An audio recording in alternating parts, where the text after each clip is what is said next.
(2024년 11월 23일) 이정훈입니다. 거부권을 거부하는 전국 비상행동, 이렇게 단체 이름들을 만들었네요. 거부권을 거부하는 전국 비상행동. 네. 이재명 민주당 대표도 참여했던 김건희, 윤석열, 어쩌고저쩌고 국정농단 그 시위. 네. 이게 이제 매주 토요 시위로 정착이 되면서 23일인 토요일 날 광화문에서 시위가 있었습니다. 그리고 명동까지 시가행진을 했다라고 하네요. 박근혜 대통령 탄핵시켰던 촛불 시위하고 비슷한 행동을 하는 거죠. 이걸 어떻게 봐야 되느냐? 제 의견을 말씀드리겠습니다. 지금 윤석열 정부를 무너뜨려야 되는 건 좌파의 절대절명의 과제입니다. 이북도 마찬가지고 중국도 똑같은 입장입니다. 어떻게 무너뜨리느냐? 탄핵을 하거나 본인이 하야하면 제일 좋죠. 그래서 이제 김건희 특검, 최상병 특검으로 흔들었는데 이걸 거부권으로 다 거부해버리니까 안 되는 거예요. 그러니까 거부권을 거부하는 비상행동, 이런 조직을 만들어서 이제 국민을 설득하는 건데, 아주 흥미롭게도 지난 11월 5일 날 미국에서 트럼프가 당선되면서 뉴스가 바뀌어버렸습니다. 대한민국 뉴스도 트럼프에 초점을 맞추면서 윤석열 탄핵을 위한, 윤석열 퇴진을 위한 특검 법안 같은 것들에 대한 관심이 많이 줄어버렸죠. 그리고 이제 결정적으로 이재명 씨가 이미 이제 유죄를 한 건 선고받았죠.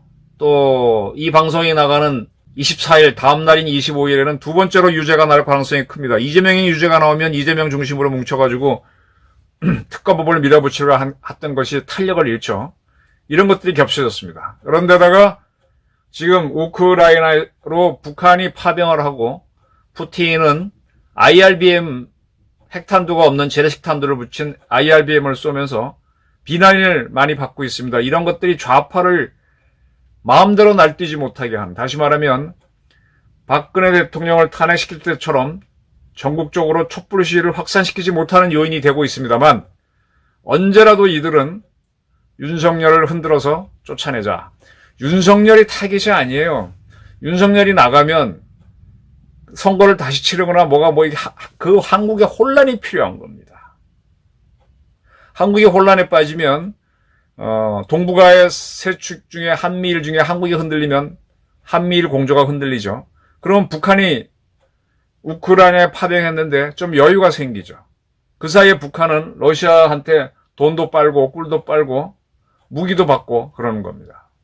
그리고 러시아는 한미일 공조가 깨져야만 북한으로부터 더 많은 지원을 받을 수 있으니까 우크라이나 전쟁을 하기가 좋아지고, 네.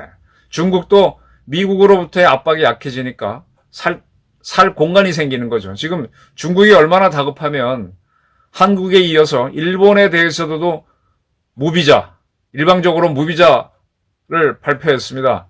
지금 한국, 일본 사람들이 중국에 와서 거래를 해주고 해야만 경제도 돌아가고, 또 그래도 중국 사람 좋다고 할 테니까 그걸 바라서 지금 온갖 걸 당하는 겁니다. 우리 대통령을 시진핑이 만나면은 자기 주장은 하지만 옛날처럼 막 덤비지도 않고, 그러면서 할 말만 하는 그런 수를 보이는 겁니다. 이러한 거부권을 거부하는 전국 비상행동을 주최하는 거는 참여연대, 민주사회를 위한 변호사회, 민변, 전국 민중행동 등인데, 이런 조직을 시민사회단체라고 아직 언론들은 보도하고 있어요. 아니, 시민이 이들만 시민이고 나 같은 사람은 시민 아닌가? 나도 시민이지. 그리고 무슨 민변을처럼 민주사회를 위한 이렇게 하는데, 지들만 민주야? 나도 민주지. 이 언론이 이럴 때는 좌파 사회단체라고 분명히 해줘야 되는데, 오마이뉴스라든지 이런 단체들은 시민단체라고 하면서 미화를 합니다. 그런데 재밌는 거는, 지난 3차 대회 때까지는 이재명이나 이런 사람들이, 민주당 대표들이 참여를 해서, 나는 죽지 않는다 헛소리 했습니다. 노무현 뒤를 따라간다고 하면서, 노무현은 자살했는데 그럼 나중에 죽어야 되는데 나는 죽지 않는다 어쩌고 펄펄 살아 이런 얘기 그리고 이제 자기네 단체 색깔 파란색 옷을 입고 참석했는데, 이제 옷을 안 입고 참석합니다. 참석하면 오히려 비난이 나오니까. 이미 유죄를 받고 뭐 이런 자가 뭐 자범이 떠들어 그러니까. 그러나 어쨌든 같이 가야 되니까 여기에 참석을 합니다. 지금 이제 KBS 사장을 윤 대통령이 그대로 임명하고, 그 최상병 사건에서의 박종훈 대령에 대해서 3년의 구형이 떨어지고 하니까 이걸 갖고 계속 이제, 그리고 결정적으로 명태균 사건이었죠. 명태균. 여권에 있었던 정치 브로커라 그래야 되나? 이런 자들이 왔다 갔다 하면서 단물을 빨다가 자기가 원하는 게 안 되면 씹어대는 거죠. 그걸 가지고 최대한 흔드는 겁니다. 이런 정치 브로커들은 참 많아요. 많아요. 뭐, 목소리 크죠? 뭐, 이 양반 보니까, 뭐, 창원에 있는 무슨 뭐, 그런 대학 나와가지고, 뭐, 아이고, 그냥 꾼이에요, 꾼. 이제, 김건희 여사가 처음에 잘 모르고, 여자들이 그렇지 뭐, 어디 누가 좀 지원해줄 것 같으면 여기 듣고 저기 듣고 하다가, 그걸 가지고 저자들은 또 자기가 뭐, 큰 실세했냐 떠들고 다니고, 또 그거 갖고 또 돈도 벌고 한 건데, 그런 자들이 이제 걸려드니까, 또 자기는 뭐 어떻고 떠들고 하는, 그런 걸 가지고 이제 흔들어 대는 겁니다. 그러면서 이제 현재 지금 또 소비자 경제가 굉장히 안 좋죠. 지금 경제가 안 좋아요.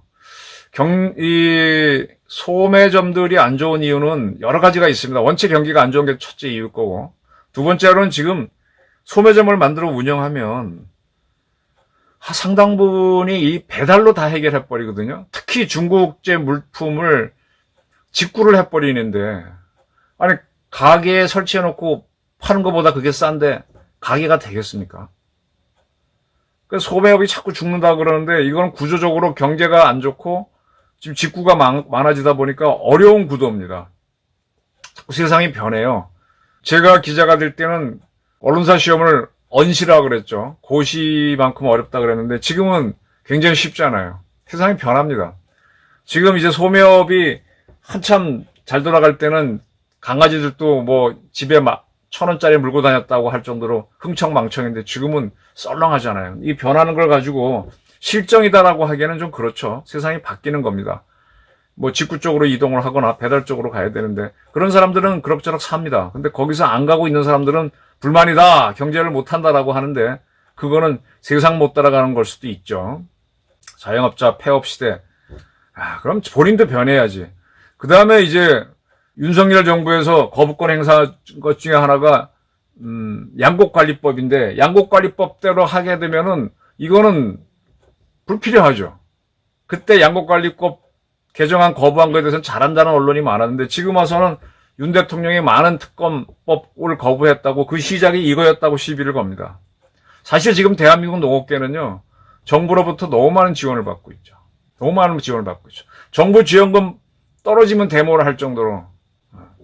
근데 실정이라고 몰아붙입니다. 이런 것들을 쭉쭉 모아가지고, 뭐 이번에도 보니까 국민에게 드리는 글 어쩌고 저쩌고 발표가 됐습니다. 자꾸 선동을 하는 겁니다. 자, 이 선동이 먹힐까? 이 선동이 먹히면은 또 우크라이나에 한국 참관단을 보내는 거를 김병주 의원도 반대하고, 뭐 민주당 또 그러긴 하지만, 이렇게 반대하는 사람들은 뭐 전쟁에 불똥이 우리한테 튈까봐 그런다 그러는데, 이 불똥은 튀었어요. 이북이 참전함으로 인해서. 이북에 대한 비난은 죽어도 안 해. 그러면서 이제 윤 정권의 흠을 침소봉대해서 계속 공격을 하면서 이거 키우기로 나가는 거예요. 최순실 사건을 극도로 키워갖고 박근혜 탄핵시켜버린. 참 한국 정치에서 박근혜의 비극이고 한국 보수파의 비극이죠. 저는 북한이 지금, 중국이 지금 대한민국을 흔들기 위해서 총력을 다한다고 봅니다. 북한이란 조직이 어떤 데인가 하면요, 우리가 1967년인가부터 베트남에 파병을 하죠. 여기 파병을 하겠다는 쪽으로 가니까 북한이 굉장히 휴전선에서 도발을 많이 합니다. 그래서 이게 아예 미국 사이트에 나와 있어요. 66년부터 69년까지 한 1000일 동안을 제2의 한국전쟁, The Second Korean War, 또는 DMZ War, 또는 Quiet War, 아주 이게 뭐 시끄러운 전쟁은 아니었으니까 그렇게 표현을 합니다. 그리고 이때 참전했던 군인들에 대해서는, 미군에 대해서는 전쟁 때 참여하는 것과 똑같은 혜택을 주죠. 우리나라 군 같은 경우는 전쟁에 참여한 군인들은 연금을 곱하기 3을 해줘요. 1년 근무하면 3년을 쳐줍니다. 미국도 그렇게 한 거예요. 이 기간 동안에. 왜? 실질적인 전쟁이 많이 벌어져서 이때 보게 되면 거의 하루에 한 명꼴로 전사자가 나옵니다. 이 기간 동안에 한국군이 299명, 미군이 75명, 북한군이 397명, 그래서 300, 400, 한 700명이 죽습니다. 1000일간의 전투에서 한 700명이 죽었으니까 열흘 사이에 7명이 죽는, 거의 매일 죽었습니다. 굉장히 치열한 전투가 벌어졌는데 포병전보다가는 그냥 보병끼리 서로 싸우는 그런 전투였죠. 이게 뭔가 하면 베트남에 파병한 걸 한국을 흔든 거죠. 이런 흔드는 와중에 121 사태, 청와대 침투 사건, 그 다음에 울진 삼척 사건을 얘네들이 일으키는 겁니다. 그리고 이제 미군은 이러한 인민군의 도발에 대비하기 위해서 임진 스카웃이라고 하는 부대를 만들죠. 스카웃이란 단어가 좀 복잡한데 그냥 수색대로 보시면 돼요. 수색대는 영어로 르코너센스라 그럽니다. 근데 그런 수색은 그냥 적이 어디 있나 정찰하는 건데 그거보다는 적과 직접 싸우는 부대이기 때문에 전투 부대를 만들어서 따로 훈련시켜갖고 휴전선 넘어오고 하는 인민군하고 많이 싸웠어요. 그때는 대한민국 사회가 워낙 단단한 방공사회였기 때문에 북한은 휴전선에서 흔들었고 미군은 거기에 응전했기 때문에 그 기간에 참전한 미군들한테는 전쟁과 똑같은 대우를 해준 것이죠. 한국군도 많이 죽었고요. 그리고 나서 이제 북한이 군사적으로는 잘 안 되니까 제가 기억나는 건 1987년도 제가 대학교 4학년 때, 복학생 4학년 때 전두환 정부에서 대통령 직선제를 안 하고 뭐 한다고 하니까 시위를 일으켰죠. 시위를 일으킨 계기는 서울대학교에서 박종철 군이 죽었죠. 서울대 언어학과. 박종철 군은 사건을 계기로 시위가 일어났고 그 시위 도중에 연세대학교 이한열 학생이 죽으면서 시위가 굉장히 컸습니다. 그때도 거의 일주일 단위로 6월 달에 87년 6월 사태가 있으면서 전두환 정권이 6.29 선언을 하고 직선제를 받아들이고 임기는 다 채우고 물러났지만 좌파들은 그거를 굉장한 자기네 성공으로 자랑합니다. 그리고 나서 이제 쭉 흘러 박근혜 정부 때 이 시위를 겪으면서 박근혜가 5월 달에 이제 탄핵을 당하면서 물러난 거거든요. 그때도 이제 시위가 있었는데 그런 시위를 재현하자는 겁니다. 박종철 군이 고문당에 죽고 할 때는 순수성이 있었지만 지금은 다른 겁니다. 이런 거는 이제 그 민노총도 여기에 굉장히 참여하고 있고요. 그리고 민중자주통일전이라는 조직이 북한인 지령을 받고 경남 지역에서 윤석열 정부 퇴진운동을 했던 거는 이미 수사로 밝혀진 바가 있죠. 지금 계속 대한민국을 윤이든 뭐든 자꾸 무너지게 하고 그렇게 해야만 북한은 좋은 거예요. 중국도 좋은 거예요. 이런 총력전쟁에 이 거부권을 거부하는 무슨 뭐 이런 조직을 만들어서 띄우는 겁니다. 여기에 오마이뉴스라든지 MBC 이런 언론들은 붙었고 이걸 열심히 펌프질을 하고 있죠. 여기에서 이제 보수 애국 인사들이 밀려난다면 대한민국은 희망이 없는 나라입니다. 이거를 막아내고 거꾸로 푸틴과 김정은이 코너에 몰도록 해야 되고 그 다음에 사법부가 제대로 된 판단, 이재명에 대한 이번에 사법부 재판은 위증 교사죠. 거기서 또 유죄가 나오고 하면서 계속 이렇게 각자의 양심과 정의로 해주면서 또 서로 연대가 이루어질 때 버텨낼 겁니다. 그리고 윤석열 정부에서는 워낙 소수 정권이기 때문에 어렵기도 했지만 경제를 살리는 방법을 찾아내야 돼요. 저는 그 방법으로 뭐 뉴딜 정책처럼 국내 토목 경기, 아파트 경기, 건설 경기라도 일으켜야 됩니다. 여러 가지 경기를 살리는 거를 좀 못하고 있는 게 좀 답답해요. 자, 그렇다고 해서 김정은이 좋은 세상을 만들어줄 수는 없죠. 이재명이가 판치는 세상을 만들면 정말 대한민국은 정의가 없는 나라가 됩니다. 그런데 지금 푸틴이 무리한 수를 떴습니다. 요 앞선 방송에서 한 것처럼. 그래서 푸틴과 김정은이가 실패로 갈 거라고 저는 봅니다. 그런 거, 또 이재명이 거듭해서 유죄로 나오는 거, 이런 것들이 이 좌파들이 모여서 하는 거부권을 거부하는 전국 행동인가 비상행동인가 하는 것들을 좀 완화시키겠죠. 근데 여기에 우리 위정자들이 좀 더 현란한 능력을 발휘해서 보다 좋은 거는 김정은을 암살해버리는 거예요. 북한의 핵시설을 우리가 때려버리는 거예요. 그런 배심이 있어야 돼. 지금 푸틴도 자기가 갖고 있는 통수권으로 IRBM을 시험 발사 우크라이나에 하라 그랬지 않습니까? 이런 마초적 용기가 필요합니다. 윤 대통령도 북한이 자꾸 저러니까 김정은을 제거하라고 딱 동원해서 쏴버리고 그렇게 하면서 대처하는 겁니다. 뭐 하나만 도발해주면 아주 좋죠. 네. 이미 도발했습니다. 인민군 10,000명 이상을 러시아에 보는 것 자체가 도발입니다. 그런 거에 대해서 나가면은, 그리고 이제 경제를 살리는 방법을 찾으면은 저는 이 위기는 극복할 수 있다고 봅니다. 그리고 반드시 극복해야 됩니다. 최상병 건으로 안 되고 김건희 건으로 안 되고 계속 안 되니까 시위로 나온 겁니다. 근데 유감스럽게도 겨울 시위는 그렇게 성공하지 못할 겁니다. 또 트럼프가 취임하면서 세계 정치는 요동을 칠 것이기 때문에 국내 정치는 비중이 작아진다. 저는 이렇게 봅니다. 감사합니다.